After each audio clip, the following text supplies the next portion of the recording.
The Lord. अब हम आंखें बंद करेंगे, वचन के लिए प्रार्थना करेंगे।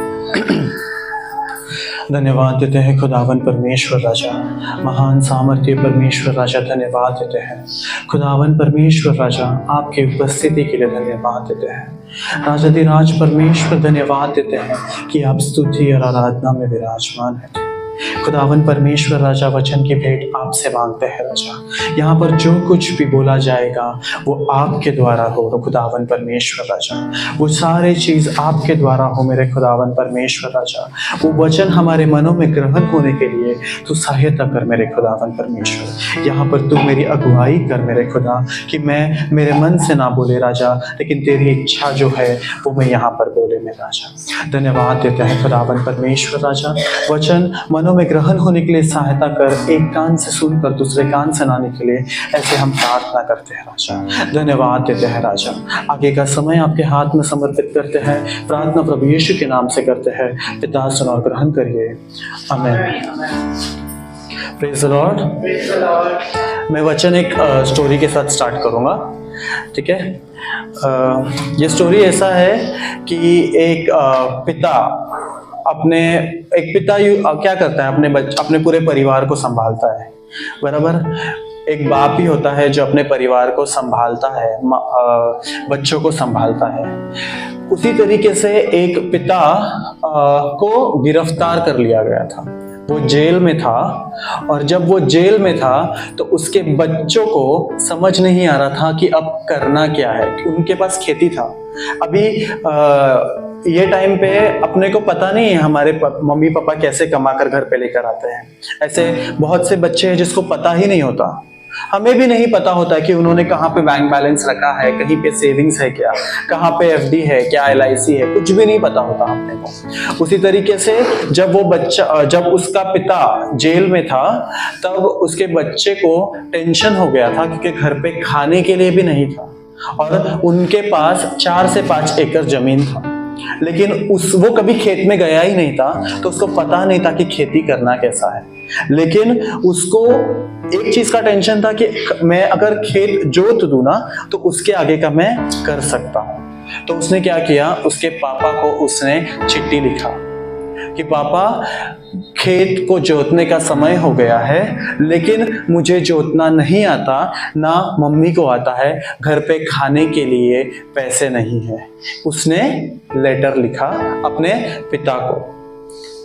पिता ने क्या किया पता है, उसने रिटर्न लेटर लिखा। जेल में बैठा था, उसने रिटर्न लेटर लिखा और ये बोला कि बेटा, तू कुछ नहीं करना, तुझे खेत जोतना नहीं आता है, तू कुछ नहीं करना। और उस खेत में दादाजी बताते थे कि अंदर सोने के बर्तन हैं और अंदर सोने के सिक्के हैं, तू उसको हाथ नहीं लगाना।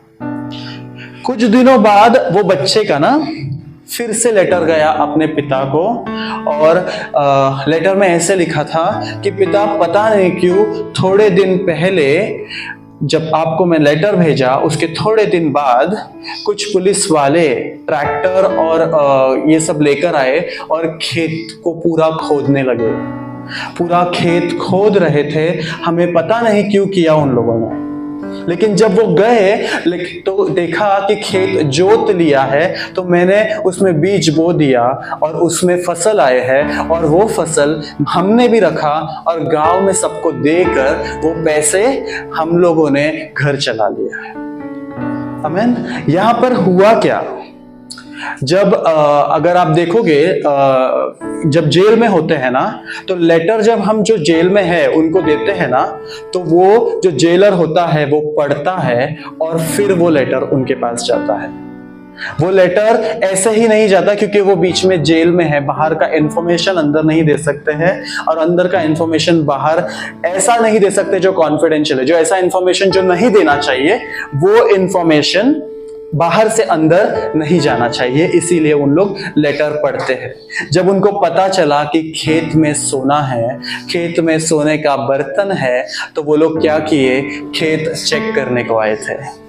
खेत चेक किए, उनको कुछ नहीं मिला, लेकिन वो खेत को जोत कर चले गए। यहाँ पर वो बच्चे को हेल्प चाहिए था, उसके पिता ने बहुत बुद्धिमानी से उस बच्चे का हेल्प किया है। वहां पर उस बच्चे को कुछ भी नहीं करना पड़ा, कुछ भी नहीं करना पड़ा। उसने सिर्फ अपनी समस्या अपने पिता को बताया और उसके पिता ने बहुत बुद्धिमानी से एक सल्यूशन निकाल के दिया, जहां पर उसको मेहनत भी नहीं करना पड़ा। किसी और ने आकर मेहनत किया और उसका जो बेनिफिट है, जो उसका जो लाभ है, फल है, वो उन लोग खाने लगे।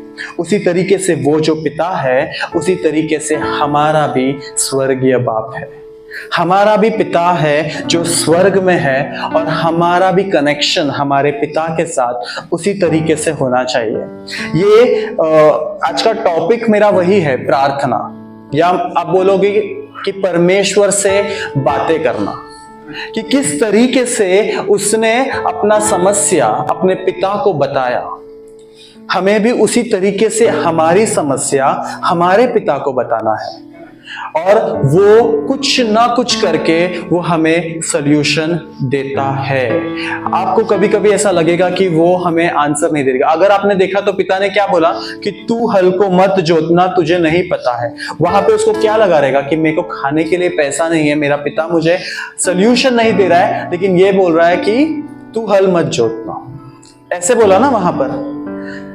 हमारे जीवन में भी जब परमेश्वर हमसे बातें करता है, या हमारे जीवन में जब कोई काम कार्य होते हैं, तो हमें ऐसा लगता है मैंने मांगा तो ये था लेकिन मिल रहा मुझे ये है, लेकिन एंड में अपने को ये पता चलता है कि परमेश्वर के द्वारा यह मिला था, और अगर मुझे वो मिलता तो मैं समस्या में पड़ जाता। मुझे वो मिला, इसीलिए आज मैं यहाँ पर खड़ा हूं।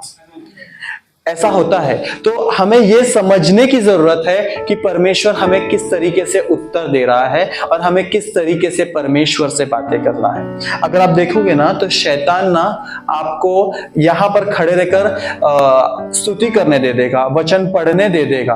आप जाके सुसमाचार बांटने जाओ, वो भी शैतान करने दे देगा। वचन पढ़ो, आपको दे देगा, लेकिन आप जब प्रार्थना करने बैठोगे ना, तो शैतान आपको प्रार्थना करने नहीं देगा। आपको नींद आएगा।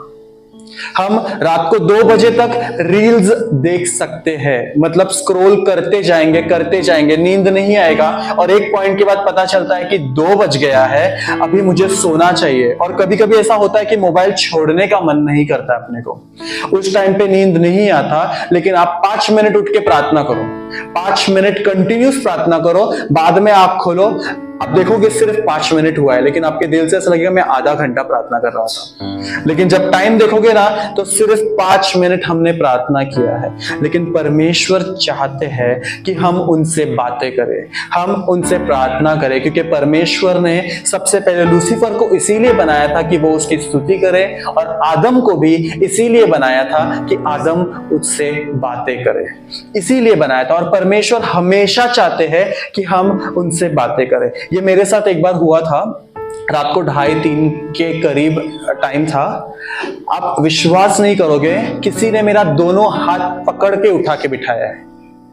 ये विश्वास नहीं करोगे, मैंने किसी को तो बताया था, मुझे याद नहीं, ठीक है। तो मेरा दोनों हाथ पकड़ के उठा के बिठाया है, और मैं बहुत नींद में था, मुझे होश भी नहीं थी, मुझे इतने नींद में था। तभी मुझे ऐसा क्लिक हुआ, मुझे प्रार्थना करना चाहिए। लेकिन मैं आपको बोलूं, सच बोलता हूं, मैं 5 मिनट से ज्यादा प्रार्थना नहीं कर पाया, क्योंकि मुझे इतनी ज्यादा नींद आ रही थी। लेकिन स्वर्गदूत हमें उठाने भी आते हैं। कभी कभी अपना नींद खुलता है और स्वर्गदूत खुद बोलता है कि प्रार्थना कर, तेरा नींद से ज्यादा इंपॉर्टेंट तेरा प्रार्थना है। जिस दिन मुझे वो उठाया ना, तब वो मुझे बाद में रियलाइज हुआ कि स्वर्गदूत ने आके उठाया था। मैं सच बोल रहा हूं, दोनों हाथ मेरा खींच के उठा के बिठाया है। रात को 2:30 से 3 का टाइम था, एग्जैक्ट टाइम मुझे नहीं पता, लेकिन मुझसे प्रार्थना 5 मिनट से ज्यादा करने नहीं हुआ। मैं इतने नींद में था, मैं नींद में प्रार्थना कर रहा था, मुझे समझ नहीं आया। लेकिन इसका मतलब यह है कि परमेश्वर हमसे ये चाहता है कि हम उससे बातें करें, हम उससे प्रार्थना करें, उसको भी खुशी होती है, क्योंकि शैतान आपको कभी नहीं अलाउ करेगा। अगर आप पुराने जमाने में देखोगे ना, जब चोर चोरी करने आता था ना, तो वो पहले आपका ना, उस टाइम पे मोबाइल फोन नहीं होते थे, उस टाइम पे टेलीफोन होते थे। तो टेलीफोन का लाइन जो है ना, वो पहले काटते थे उन लोग, चोरी करने के टाइम, अगर आपने सुना होगा पहले कि मेरा लाइन काट दिया है, हमारे यहाँ पे होता था ये, टेलीफोन लाइन काट देते थे उन लोग और उसके बाद चोरी करते थे, क्योंकि हम पुलिस को फोन नहीं कर सकते, तुरंत पुलिस को फोन नहीं कर सकते, हमारे पास मोबाइल नहीं रहता है। और उस टाइम पे गली गली में कैमरा नहीं लगते थे, अभी गली गली में कैमरा है, सबके पास मोबाइल है, तो लोग पुलिस को बुला सकते हैं, सब कर सकते हैं। तो टेलीफोन लाइन कट कर देते, तो उन लोग क्या करते थे, जो कनेक्शन पुलिस के साथ है वो उन लोग तोड़ देते थे। चोर क्या करता था, कनेक्शन जो पुलिस के साथ होने वाला था वो टेलीफोन लाइन के से वो काट देता था। उसी तरीके से शैतान भी हमारा कनेक्शन जो परमेश्वर के साथ है वो काटता है, हमें नींद की आत्मा डालकर। सबसे ज्यादा प्रॉब्लम नींद ही आती है, आप प्रार्थना करने बैठो तो, बाकी कुछ नहीं होता, मेरे हिसाब से तो कुछ नहीं होता है तो सिर्फ नींद आता है। जैसे आप पूरे फ्रेश रहोगे, सुबह उठ के पूरे फ्रेश होके भी अगर आप बैठोगे ना, तो सबसे पहले आपको नींद आएगा और शैतान आपको प्रार्थना करने नहीं देगा। देखेंगे हम भजन संहिता 50 का 15। भजन संहिता अध्याय 50 वचन 15। थोड़ा पास पकड़ो। और संकट के दिन मुझे पुकार, मैं तुझे छुड़ाऊंगा और तू मेरी महिमा करने पाएगा। आमीन। यहाँ पे क्या कहता है, संकट के दिन तू मुझे पुकार। हमें जब प्रॉब्लम्स आते हैं, जब परेशानी आती है, तो वो कहता है तू मुझे पुकार, मैं तुझे बचाऊंगा, मैं तुझे संभालूंगा। संकट के समय ये वचन आपने हमेशा सुना होगा, प्रार्थना करो, उससे बातें करो, लेकिन हमें जरूरी है ये करना, क्योंकि परमेश्वर खुद चाहता है कि हम उससे बातें करें। हम बहुत भटक जाते हैं, यहाँ वहां भटक जाते हैं लाइफ में, मतलब परमेश्वर से दूर चले जाते हैं। ऐसे बहुत से टाइम आ जाते हैं कि हम परमेश्वर से दूर चले जाते हैं, लेकिन हमें जरूरी है कि हम परमेश्वर से बातें करें। एकांत में बैठना जरूरी है और उससे बातें करना है। एक वचन में सुन रहा था जहाँ पे वो पास्टर बिली ग्राहम जो है ना, उन्होंने अपने वचन में वचन देते हुए उन्होंने पूछा था, वहां पे हजारों का क्राउड था और सब लोगों में पूछा था कि यहाँ पे ऐसे कौन हैं जो 15 मिनट, दिन में 15 मिनट निकाल कर प्रार्थना करते हैं। वहां हजारों में ना एक 15 से 20 लोगों ने अपना हाथ उठाया था। आज यहां पर अगर मैं पूछूं कि कौन है जो 15 मिनट टाइम निकाल के प्रार्थना करते हैं, तो क्या कोई हाथ ऊपर कर सकता है कोई जो कंटिन्यूअस 15 मिनट निकालता है दिन का और एकांत में बैठकर परमेश्वर से बातें करता है? कोई है जो अपना हाथ उठा सकता है कि मैं इतना समय निकालता हूं? पास्टर वेंकटेश तो बोलते हैं 1 घंटा प्रार्थना करना जरूरी है। अगर उनका वचन यहाँ पर सुनोगे तो बोलेंगे 1 घंटा प्रार्थना करना जरूरी है, लेकिन क्या हम यहाँ पे ऐसा कोई है जो 15 मिनट निकाल कर प्रार्थना करता है? ठीक है तो हाथ उठाओ, कोई बात नहीं। देखेंगे हम दूसरा सैमुएल 15वां अध्याय 31 वचन। दूसरा सैमुएल अध्याय 15 वचन 31। तब दाऊद को यह समाचार मिला, अबशालोम के संगी राजद्रोहियों के साथ अहीतोपेल हैं। दाऊद ने कहा, हे यहोवा, अहीतोपेल की सम्मति को मूर्खता बना दे। आमीन। यहाँ पे क्या हुआ, मैं एक शॉर्ट में आपको स्टोरी बताता हूँ। अहीतोपेल करके एक व्यक्ति था जो दाऊद को हेल्प करता था, मतलब उसका वेलविशर था, क्या बोलते हैं उसको, मतलब सलाह देता था। कोई भी प्रॉब्लम्स हो, संकट हो ना, तो दाऊद को अहीतोपेल सलाह देता था। कुछ भी डिसीजंस लेना है कि अभी राज्य में क्या करना है, क्योंकि दाऊद राजा है, तो कुछ करना है कि राज्य में ये करना है, वो करना है, तो अहीतोपेल से दाऊद क्या करता था, सलाह लेता था। वो बहुत ज्यादा भरोसा करता था अहीतोपेल दाऊद पे। लेकिन एक टाइम ऐसा आया कि अहीतोपेल दाऊद को मारना चाहता था, लेकिन दाऊद उस टाइम शॉक हो गया कि ऐसा क्या हो गया, और वो अहीतोपेल दाऊद को मारने वाला था उस टाइम पे, लेकिन दाऊद ने प्रार्थना किया। एक बार वो फिर से पढ़ो। दूसरा शमूएल अध्याय 15 वचन 31। तब दाऊद को यह समाचार मिला, अबशालोम के संगी राजद्रोहियों के साथ अहीतोपेल है। दाऊद ने कहा, हे यहोवा, अहीतोपेल की सम्मति को मूर्खता बना दे। उसने क्या कहा? अहीतोपेल के सम्मति को मूर्खता बना दे। वो जो सोच रहा है, उसने जो प्लान्स बनाया है, उसको तू नष्ट कर दे, उसको तू खत्म कर दे। अपने लाइफ में भी बहुत से लोग अपने अगेंस्ट, जैसे हो गया मूर्ति पूजा हो गया, काला जादू हो गया, कोई करनी पूजा हो गया, ऐसे बहुत लोग। अब हम बोलते हैं ना कि उसने मेरे विरुद्ध करनी पूजा किया है, उसने मेरे विरुद्ध कुछ जादू टोना किया है। उसी तरीके से यहाँ पर भी वो कुछ करना चाहता था। अहीतोपेल दाऊद के खिलाफ कुछ करना चाहता था। हमारे जीवन में भी ऐसे बहुत से लोग ये करते हैं। कभी नींबू ये करके घर के सामने डाल दिया। बहुत लोग वो सब चीज में बिलीव करते हैं। हमें वो चीज से डरना नहीं है, लेकिन हमें प्रार्थना करना है, क्योंकि जिस तरीके से अगर आप आगे देखोगे तो वहां पर दाऊद को अहीतोपेल कुछ भी नहीं कर पाया है। तो हमारे जीवन में भी जब लोग, हम बोलते हैं ना, सबसे पहली बात, अगर आप परमेश्वर के राज्य में है तो आपको कभी नजर की आत्मा या कोई भूत पिशाच का बंधन कभी आपको जकड़ नहीं सकता। तो इसीलिए जिस तरीके से अहीतोपेल ने जो सोचा था दाऊद के खिलाफ, वो टूट गया क्योंकि उसने प्रार्थना की थी। उसी तरीके से हमारे जीवन में भी जब समस्या आती है, जब लोगों का जो भूत पिशाच का बंधन, जो नजर होता है, काला जादू होता है, हम सोचते हैं कि उसने किया है, वो हम तोड़ सकते हैं। वो सारे बंधनों को हम तोड़ सकते हैं उसके नाम से और उससे प्रार्थना करने से। मैं आपको एक गवाही बताऊंगा। मैंने एक रील में देखा था, एक ब्रदर है, चको वॉल्यूम कम कर दो। एक ब्रदर है, वो पहले ना ये थे, मतलब थोड़ा डाकू और वो सब करते थे। उसके बाद वो प्रभु में आए हैं। वो कोर्ट में गए थे। जब कोर्ट में गए तब बाहर लोग खड़े थे उनको मारने के लिए।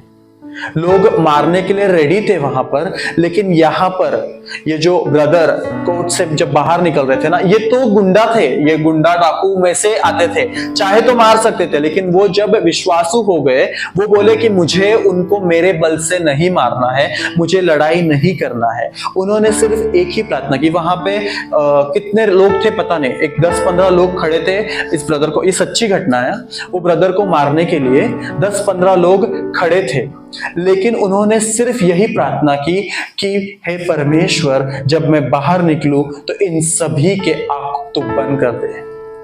और वो प्रभु का दास वहां से बाहर निकला और उनके सामने से निकला, उनके ऐसे बैठे थे समझो, और ये बीच से निकला है। कोई भी उसको छू भी नहीं सका, कोई भी उसको देख भी नहीं सका, ना कोई छू सका, क्योंकि उसने परमेश्वर से प्रार्थना की थी कि हे खुदा, उन सभी के आंखों को तू बंद कर। अभी दानियल को ही देख लो, जब वो इतने सारे शेर के बीच में, शेरों की गुफा में जब था, उसने सिर्फ प्रार्थना की थी। अगर अभी अपने को वो नेशनल पार्क में जाके डाल दिया ना, वो खा जाएंगे, अपने को खा जाएंगे। उन लोग इतने भूखे होते हैं, वो शेर खा जाएंगे अपने को। लेकिन इतने सारे शेरों के बीच में रहने के बाद भी दानियल को उस शेरों ने छुआ भी नहीं है, क्योंकि उसने परमेश्वर से प्रार्थना किया था, वो परमेश्वर से बातें कर रहा था, उसका विश्वास परमेश्वर पे था कि उसकी प्रार्थना परमेश्वर सुनेगा और वो उत्तर देगा। हमारा भी प्रार्थना जब हम करते हैं तो हमें भी वो विश्वास रखना है कि हमने जो प्रार्थना किया है वो हमें मिल गया है। हमें तकलीफ है, कोई भी बीमारी है शरीर में, हम जब प्रार्थना करते हैं उसके बाद हमें विश्वास करना है कि हमारी प्रार्थना प्रभु ने सुन लिया है और वो पूरी हो गई है। आमीन। एक आखिरी का वचन लेंगे हम, 1 शमूएल 31:1-5। 1 शमूएल अध्याय 31 वचन 1।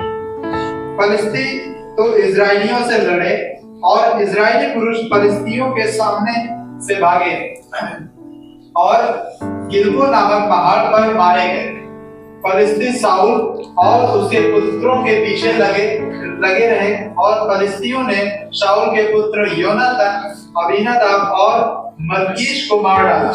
शाऊल के साथ घमासान युद्ध हो रहा था और धनुर्धारियों ने उसे जान लिया और वह उनके कारण अत्यंत व्याकुल हो गया।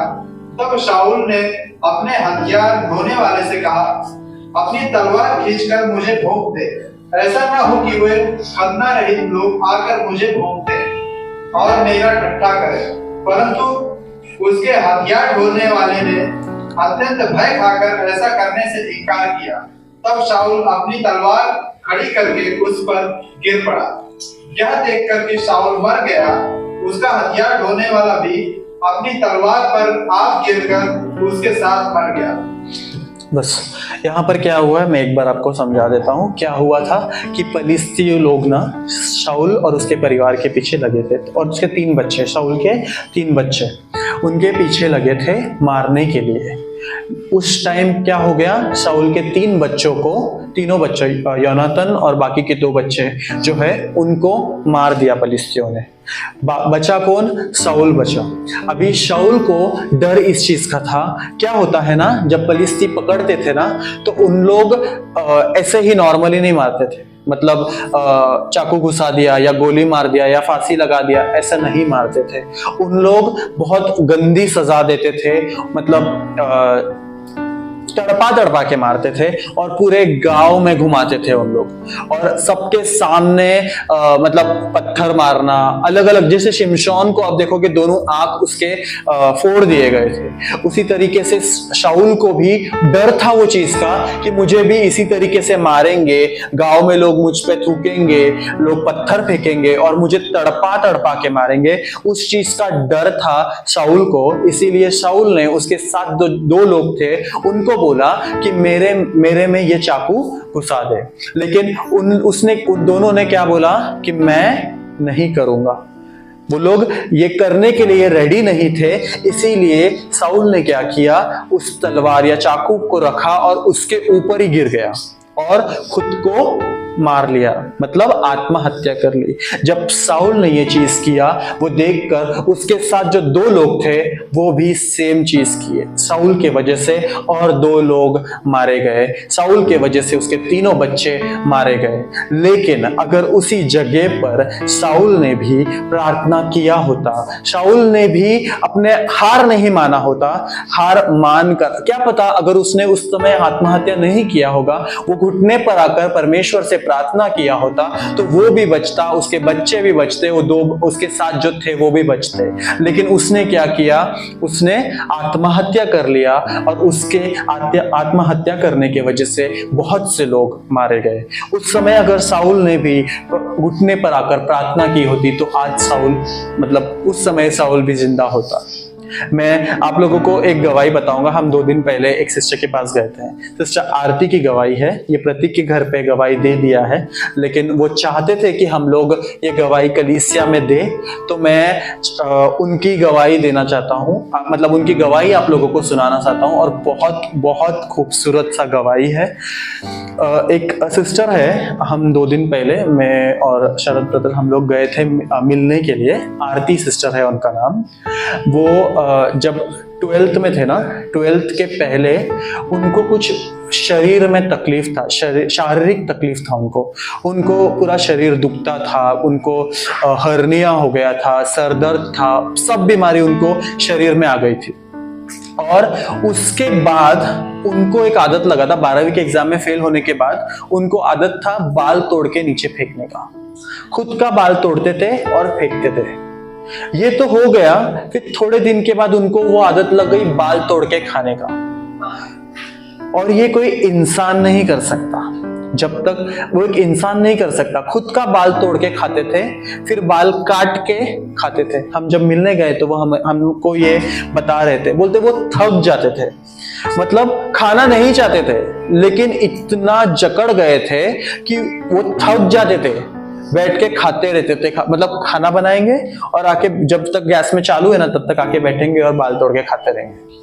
मतलब उनको फुर्सत ही नहीं था, सिर्फ वो बोलते थे मेरा प्रोग्राम चालू हो जाता था बाल खाने का, यही लाइन था उनका, मेरा बाल खाने का प्रोग्राम चालू हो जाता था। और कंटिन्यूस, मतलब एक इंसान कितना बाल खाएगा, मतलब वो टकले हो गए, बाल काट काट के खा खा के टकले हो गए, उतना उन्होंने बाल खा लिया। फिर उसके बाद वो व्यभिचार में चले गए, व्यभिचार के बाद अलग अलग गलत इसमें चले गए, लोगों के साथ झगड़ा करना, किसी ने एक शब्द बोल दिया तो 10 और शब्द बोल के उधर मारामारी करके आ जाएंगे, ऐसे हो गए थे। उस कारण उन्होंने शादी नहीं की, वो अकेले घर पे थे, उनके मम्मी पापा, मतलब अभी वो अकेले रह रहे हैं उस घर में, अभी वो अकेले रह रहे हैं। लेकिन वो क्या किए, एक जब इतना सब तकलीफ आया, उन्होंने परमेश्वर को ग्रहण किया। जब परमेश्वर ने उनको चुना, उसके बाद उन्होंने परमेश्वर को कभी छोड़ा नहीं। वो हमेशा, हमको क्या बोले थे मालूम है, आप कभी भी मिलने आओगे ना हम लोगों को, अगर दरवाजा बंद रहेगा ना तो ठोको, क्योंकि मैं ना अंदर बैठ के प्रार्थना करती रहती हूँ।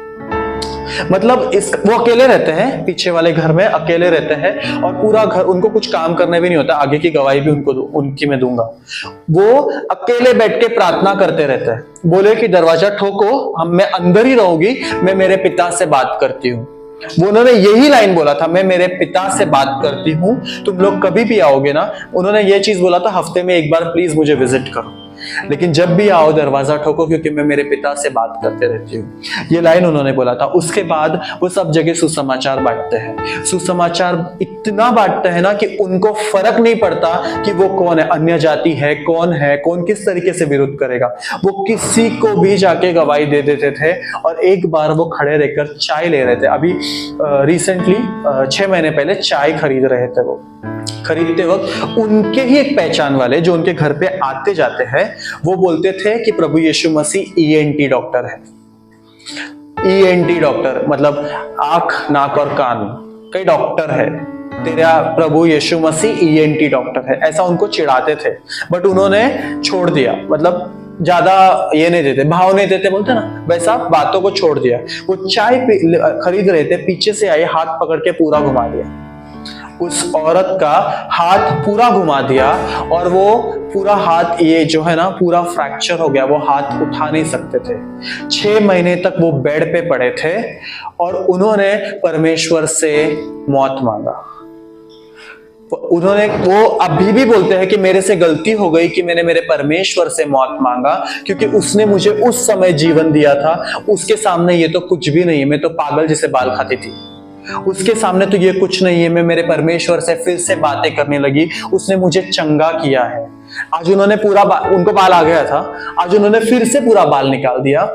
क्या रीजन है बताया? क्योंकि वो अपना बाल बांध नहीं सकते थे और बाल धो नहीं सकते थे, कोई घर पे नहीं है, अकेले रहते हैं, सामने वाले घर, आगे वाले घर का भाड़ा लेके पीछे वाले घर में रहते हैं। वो साफ सफाई भी नहीं कर सकते, वो बेड पे ही रहते हैं, अभी चलते फिरते हैं, मेरे घर के पास ही रहते हैं। हाथ उठा नहीं सकते, इसीलिए उन्होंने टकला कर दिया, पूरा बाल निकाल दिया। लेकिन अब भी वो क्या बोलते हैं पता है? सारी गलती मेरी थी। यहां पर आपको क्या गलत लगता है? उनको हाथ जो घुमाया था, वो क्या बोलते हैं मालूम? उनकी गलती क्या थी मालूम है? कि मैंने जो गलत लोग हैं उनके साथ दोस्ती की थी। वो जो आदमी था जो बोलता था कि तेरा परमेश्वर ENT का डॉक्टर है, मैंने उसको मतलब मेरे ग्रुप के, मतलब मेरे घर पे आने जाने दिया। ऐसे कुछ बड़ी गलती नहीं की थी, उसको सिर्फ घर पे आने जाने दिया था, दोस्ती भी नहीं बनाई थी उन्होंने। लेकिन वो बोलते हैं कि ऐसे लोगों को हमें काट देना है हमारे जीवन से, और मैंने वो नहीं किया, इसीलिए मुझे ये मिला है। उनके मन में वो पश्चाताप था, वो सच्चा पश्चाताप जो बोलते हैं वो उनके अंदर था, और वो हमेशा बोलते हैं क्योंकि मैं मेरे परमेश्वर से बातें करती हूं, वो मुझे चंगा करता है। इसीलिए हमें जरूरी है कि हम हमारे पिता से बात करें, और वो हमें हर एक मुसीबत से हमें बाहर निकालेगा। हमें वचन समझ में आया? छोटा सा वचन था, बस इतना ही समझाना था।